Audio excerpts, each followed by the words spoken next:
The movie begins with a man named Jason talking to his friend Craig about an important matter. We learn that Craig asks Jason to keep a box of drugs for just one day, promising that he will come back and collect it later because he cannot take it with him on the plane. Jason is scared and hesitant at first, but Craig eventually convinces him by offering to pay him a good amount of money. The story then introduces Jason's father, John, who owns a private transportation and shipping company. After finishing work for the day, John leaves his office and notices one of his employees, Daniel, working outside. John asks him why he is still working since there are no overtime hours scheduled. Daniel explains that he is simply moving some cargo because it is raining and he wants to protect the shipments from the bad weather.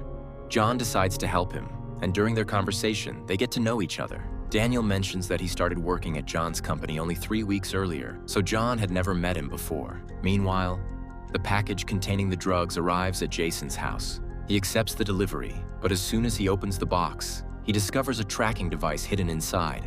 Moments later, the police raid the house. Jason tries to escape, but the officers eventually catch and arrest him. The story then introduces Jason's mother, Sylvie. She immediately calls John while he is celebrating with his family and tells him what happened. John rushes to the police station, where he finds Sylvie sitting alone outside.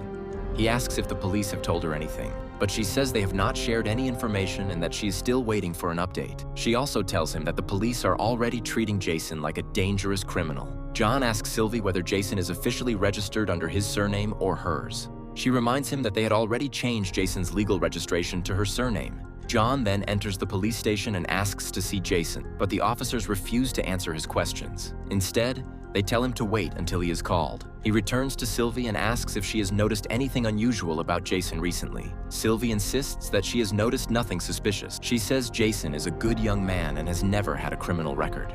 A short time later, the lawyer informs John and Sylvie that Jason has been transferred from the holding cell to the courtroom, which means he has officially been charged with drug distribution and trafficking. During questioning, Jason admits that the drugs belong to his friend Craig and that Craig had sent the package. Sylvie is shocked because Craig has been Jason's closest friend since childhood, and she has known him for years. The lawyer then explains that Craig has already been arrested for shipping drugs through the mail. To reduce his own sentence, he has agreed to cooperate with the government. John asks what that means, and the lawyer explains that both Craig and Jason have been charged under the federal mandatory minimum sentencing laws. These laws are designed to target drug traffickers by forcing suspects to provide information about other people involved in exchange for receiving reduced prison sentences. To reduce his prison sentence, Craig tells the Drug Enforcement Administration, DEA, that Jason willingly agreed to have the drugs delivered to his house, and that he had also agreed to help sell them. The lawyer explains that the length of the prison sentence depends on the amount of drugs involved, and that Jason could face a mandatory minimum sentence of at least 10 years. The lawyer then meets with Jason and tells him that he can help the authorities arrest other drug dealers. If he agrees to cooperate, his sentence could be reduced from 10 years to only 2 years. However, Jason refuses to betray anyone or become an informant. Later, John meets with an FBI agent named Keegan. He offers to help the authorities catch drug traffickers in place of his son,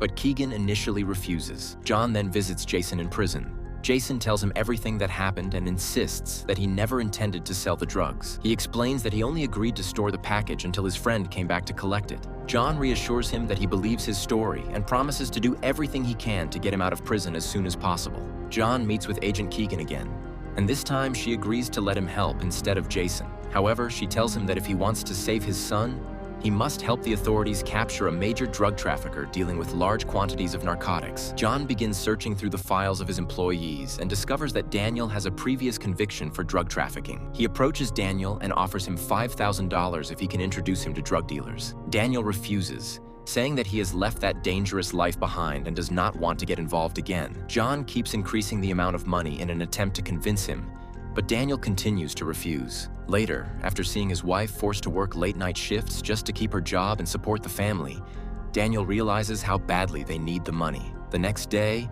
Daniel agrees to help John and takes him to meet a drug dealer named Malik. When they arrive at Malik's house, Daniel tells John to wait outside while he goes in first to discuss the job. After Daniel enters, John secretly turns on a recording device before going inside. Once inside, John tells Malik that he can transport large shipments of drugs in exchange for 15% of the profits. Malik accepts the offer. He then tells Daniel that he must accompany John on the first delivery. Daniel hesitates and refuses at first, but Malik insists and forces him to go with John on the mission. John brings the recording to Agent Keegan, along with Officer Cooper. After listening to it, Keegan agrees that if John helps them arrest Malik, Jason's sentence will be reduced from 10 years to just 1 year. The authorities then install hidden listening devices inside John's truck. John and Daniel drive the truck to the agreed meeting point where they hide the drugs inside bags of cement so they won't be discovered. The leader of the trafficking operation, a man named Topo, watches them from a distance. After they finish unloading the drugs, another gang suddenly attacks them. John and Daniel quickly jump into the truck and escape. Topo immediately calls Malik and tells him that the new driver handled the situation surprisingly well. Later, John and Daniel arrive safely, and Malik calls Daniel, instructing him to unload the truck and transfer the cargo into John's vehicle. Meanwhile, Officer Cooper prepares his team and waits for John and Daniel to leave so they can follow them and arrest the drug traffickers. As planned, John and Daniel arrive at the location where the exchange is supposed to take place. John hands over the drugs. Daniel receives the agreed payment, and Cooper watches everything from a distance. Everything is going according to plan until Malik tells John that Topo wants to meet with him.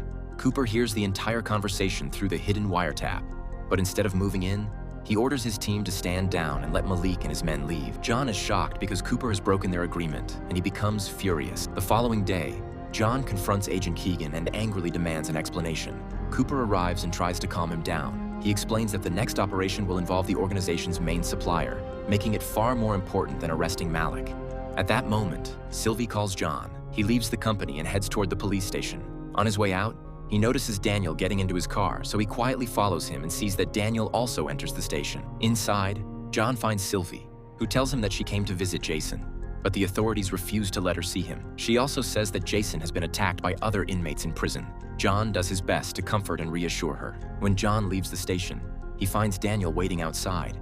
Daniel asks him what he is doing there, and John realizes he has no choice but to tell him the truth. After hearing the whole story, Daniel is stunned. He tells John that he has taken an enormous risk and warns him that, from this point on, he should consider himself a dead man because he has become involved with some of the most dangerous people in the drug trade. Later, Daniel returns home and finds his wife furious. She yells at him, reminding him that he promised to stay away from criminal activities. Daniel tries to calm her down and tells her that she should take their son, Anthony, and stay with her mother for a while until everything is over. Later, John returns home and finds Malik waiting for him. He immediately tells his wife to take their daughter and go stay with her sister. Malik then takes John to meet Topo. Topo tells John that if he continues working with them, they will treat him like one of the family. He even says that John, his wife, and his daughter will all be under their protection. Topo then assigns John a new job, transporting the next shipment to Mexico. He promises that the operation will earn him $250,000. John becomes terrified the moment Topo mentions his wife and daughter. He realizes that the cartel has gathered detailed information about his family and that they could harm them at any time. As soon as John returns home, he calls his wife and tells her not to go to her sister's house because it might put everyone in danger. The next day, John meets with Officer Cooper and tells him that the cartel knows about his wife and daughter and that they probably know about Jason as well. Cooper reassures him that they know nothing about Jason because he is legally registered under his mother's surname, not John's. He explains that the authorities have separate records, and if anyone searches for either John's or Jason's name, they receive an alert. Cooper adds that the cartel searched only for John's records the previous day, which is how they discovered the identities of his wife and daughter, but they still know nothing about Jason. Cooper then asks John who he met.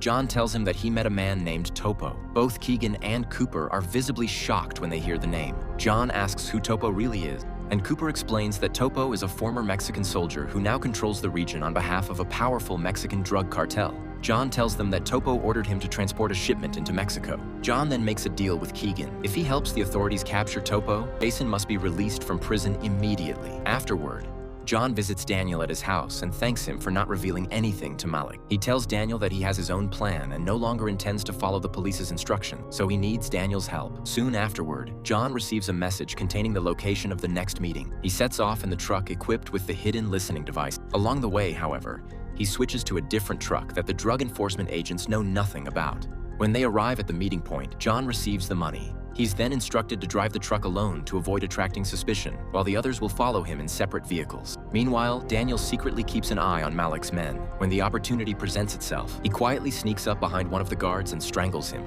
taking him down without alerting the others. Daniel quickly enters the house, manages to overpower Malik, and takes Topo's phone number from him. He immediately sends the number to John. At the same time, one of Topo's men is informed by a female officer that John has a son in prison. Moments later, John calls Cooper and reminds him of the agreement he made with Agent Keegan. The money and the arrest of the gang leader would only happen at the right location near the border. Meanwhile, Topo's men, who are following John in their vehicles, receive information that John has been working with the police all along. They are told that he has betrayed them and is setting up the entire operation so the authorities can arrest everyone. Cooper then contacts John and tells him that someone has connected him to Jason, although they still don't know who leaked the information. At that moment, the gang members point their weapons at John's truck and order him to stop. John tells Cooper that the cartel has discovered the truth and urgently asks him to place Jason in protective custody because the gang may have people inside the prison who could harm him at any moment. Cooper assures him that the authorities will take care of it.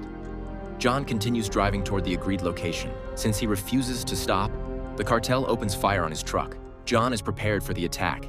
He has brought a gun with him and returns fire. Unfortunately, he is shot in the leg during the gunfight. Cooper calls John and tells him that he is sending specialized tactical units to assist him. At the same time, the police raid Topo's house, but they find it completely empty because he had already escaped before they arrived. By pure chance, Cooper later spots Topo on the road. He immediately orders all law enforcement units to block the roads and seal every entrance and exit to the city. After setting up the operation, the authorities successfully capture Topo and the rest of his gang. During the final chase, several gang members continue firing at John's truck. Despite the heavy attack, John manages to evade most of the cartel's vehicles. Eventually, only one vehicle remains behind him, but while trying to escape, John's truck overturns. A drug enforcement officer quickly arrives at the scene and begins helping him. Meanwhile, Cooper meets with Daniel and hands him a document to sign. It confirms that Daniel will receive a $100,000 reward for helping the authorities capture the cartel and for his full cooperation throughout the investigation. In the end, Jason is released from prison. John risks everything and fulfills his promise to save his son. After Jason is freed, John gives him one final piece of advice. Never trust everyone around you, because not everyone who stands beside you truly wants what's best for you. And with that, the movie comes to an end.